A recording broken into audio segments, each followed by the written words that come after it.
Morning, folks. Nice in here. Got a fire going. It's nice in here. It's warm. This winter I got to looking around at uh-oh, there's my phone. Dang it. Well, that was Alibaba and the 40 Thieves. I don't know what they wanted. I didn't answer it, but when you say hello and there's nobody there, yeah, hang up quick, because it's a scam. Anyway, so got the fire going. Starting to warm up in here. This winter, overall, for our part of Idaho, has been really very mild. Talked to my uncle in Michigan this morning. They got a foot of snow last night. So we have nothing. I mean, you look out the window here, we got no snow at all. A little patch here and there. But till you get up to the tree line, there's no snow. I got to looking around at percentages amounts for Idaho, normal snowpack, and Washington, Oregon, California, Nevada, Utah. They're all way low. I'll have to look those up again and show you, but that it's kind of frightening. I mean, I think it's going to be a smoky summer. It's unavoidable as far as I can tell. There's just too little water, and it's going to get hot. So I hope our well doesn't run dry.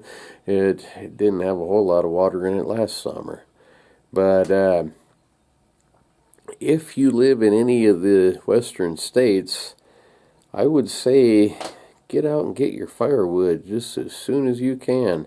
If they shut us down, hey, we're kind of in trouble. And I mean, we do have in this place, we do have some electric baseboards, but those will make your meter spin fast, and we haven't even tried them to see if they do come on. We haven't seen, how well they work or anything, but I don't want to have to do that. The wood heat is way better. It's warm, it's dry, it's pleasant to look at.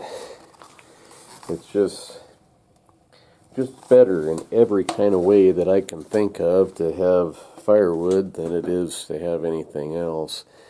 But if the fire danger is too much, they will shut us down. So just as soon as possible, I'm going up to the woods getting firewood. Anyway, for today, I probably should do it out in the garage there, but there's no heat in there. Put a piece of cardboard on the floor, and I got this chain thing. Kind of neat. It's got a really pointy hook at this end. It's got kind of a hook deal on that end, and then I put another chain up to the rafter, because this wolf has the paws still in the feet.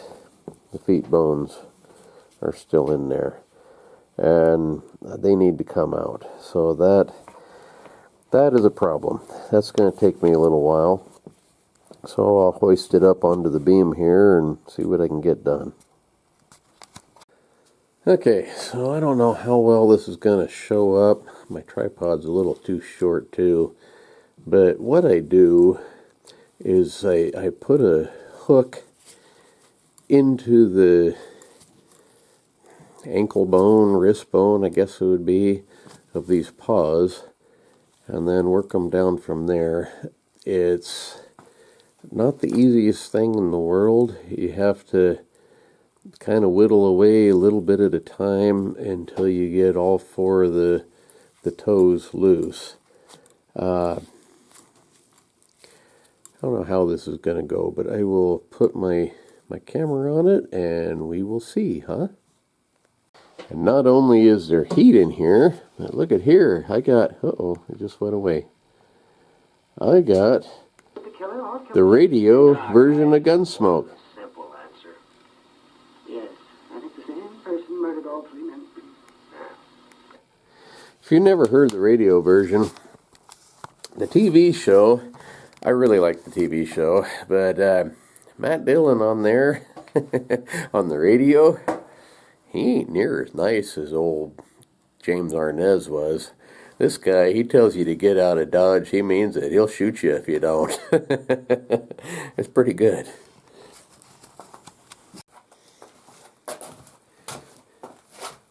Okay, folks. Take 4. The first 2, I had the radio version of Gunsmoke on, and they had music playing. I thought, you know what? The censors are not going to like that.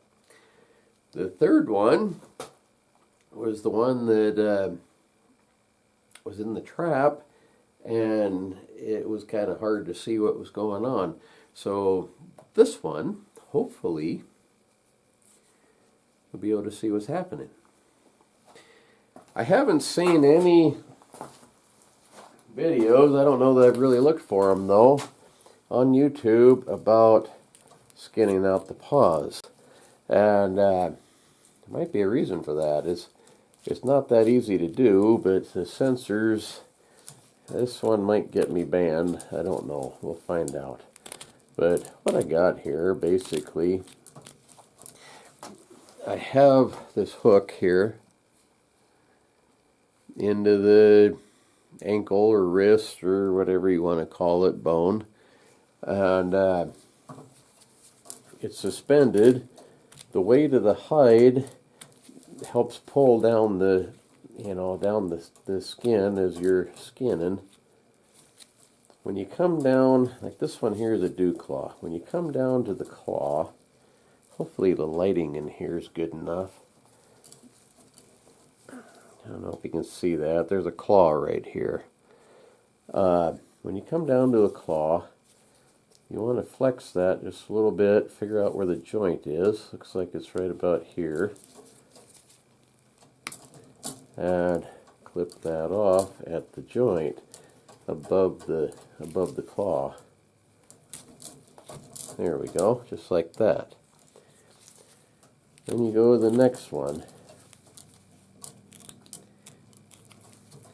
You probably have to work it around a little bit at a time until you can get to the next one. Hanging from a chain like this is nice because you can spin it round and round, and when it starts to kink up, then of course you spin it the other way.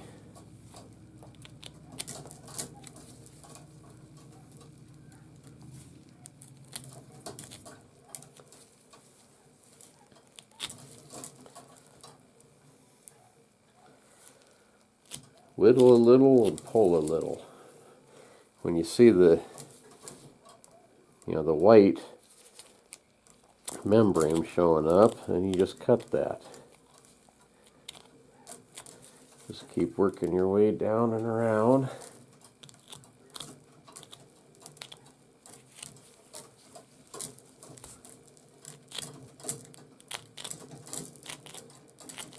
Like I say, I'm going to have this in black and white because the YouTube robot sensors, they pick up on the red. So far, the black and white seems to be okay. I don't know. I don't think I'm breaking any rules. Trapping is what kind of made this country. Trapping in gold. The fur trade and the gold rushes is what opened up the western United States, and it's nothing new. It's been around for hundreds, if not thousands of years. But for whatever reason, YouTube seems to think it's wrong, so they don't allow a lot of this. I don't know. I think as long as it's teaching somebody and helping somebody, it should be allowed. Hopefully, if you've never done this before, you won't mess yours up. But there's no real big secret to this. It's just, cut away a little bit at a time, keep pulling. when you get down to there where you got some of the toe bones showing, I take a screwdriver, poke it in there, and pull down on each one. And that helps free them up a little bit.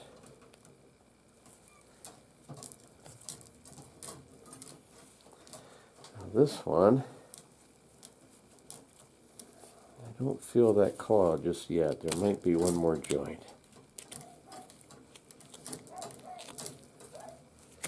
Should be showing up here pretty quick though.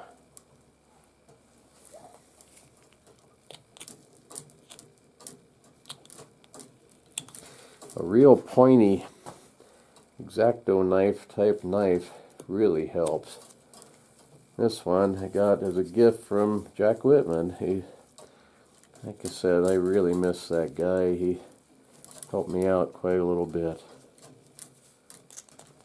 Here we go. See, that's the joint right above the claw. So that one's free. Let's see. Let me turn this. Yeah, probably pull up another chain link here.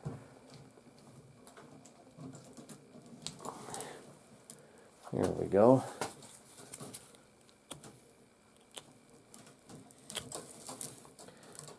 Jack was a good guy. I really wish that we didn't live quite as far away as we did. He wasn't that far, but it was far enough that I didn't go over there as often as I would have liked to have. Whenever I did run into him, we'd visit for a while, and he told me some things, and we'd compare notes, you know, and talk trapping, and it was a lot of fun. But had we been a little closer neighbors, it would have been even more fun. Okay, see that one?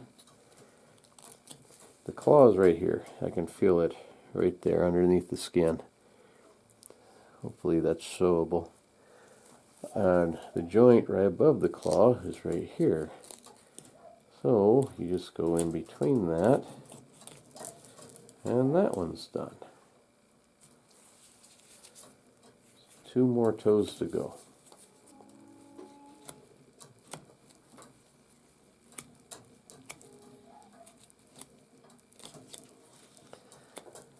Like I say, don't get in a big hurry. It's not a race. You wanna, of course, get them done as quick as you can, but you don't want to mess them up, especially on a wolf. They're just too hard to come by. I've had a couple of people ask me what I sell my wolves for. Well, I don't.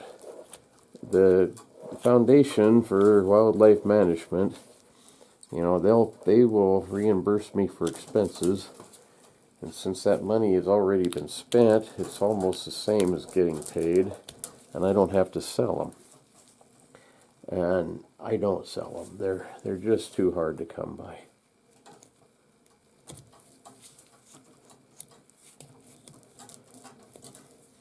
Okay, that one down to the last joint. I can work my knife in between the joint here.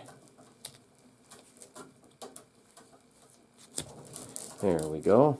Oops, I nicked it just a little bit. Got some fur showing. I don't like that. Oops. Down there you can't see it anyway.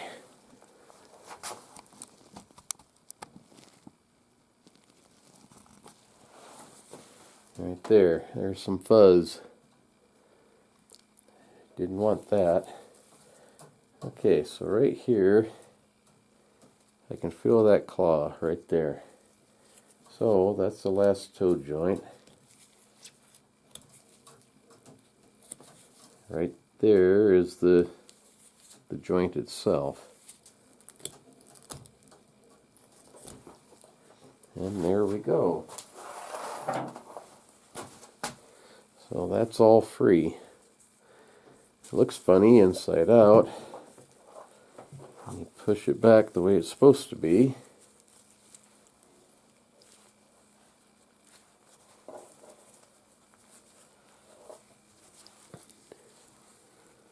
And there we go. These pads, the main one especially, has a lot of kind of gristle type meat on it. You want to get that out if you can. It takes too long to dry, and it's really not needed to be there. So when I go to flesh this, I will turn this inside out again and whittle off some more of that. But the feet, they look kind of strange, don't they? They almost look human, and I think that's a big reason why the censors have such a problem with this. You know, they read too much into stuff. We are definitely not the same, but they don't seem to understand that. So, anyway, getting kind of late today. I was wanting to get this completely finished, but it don't look like I'm going to get there. So, I'll finish this up and flesh it tomorrow. At least I got the feet out of it, and the skull is not in this one. I did see one that I still have in the freezer that it is. And that one has me a little bit worried. Hopefully it'll come off okay. Whenever you roll furs up in the freezer, put the face and the paws and everything inside and roll it so the fur's on the outside, and then wrap it up tight in plastic. And somehow or another, I think probably when we moved over here, and if that's the case, it's probably fine, but when we moved over here, some of that got a little bit thawed out, and I think that one that has the skull in it, I think the nose come untucked. Hopefully it's not freezer burnt. This one was the one I was most worried about. This one is a really pretty dark gray wolf. I'll show you here. Been in there a long time. Not too long, really, but it feels okay. I think it's going to be alright. But look how dark this guy is.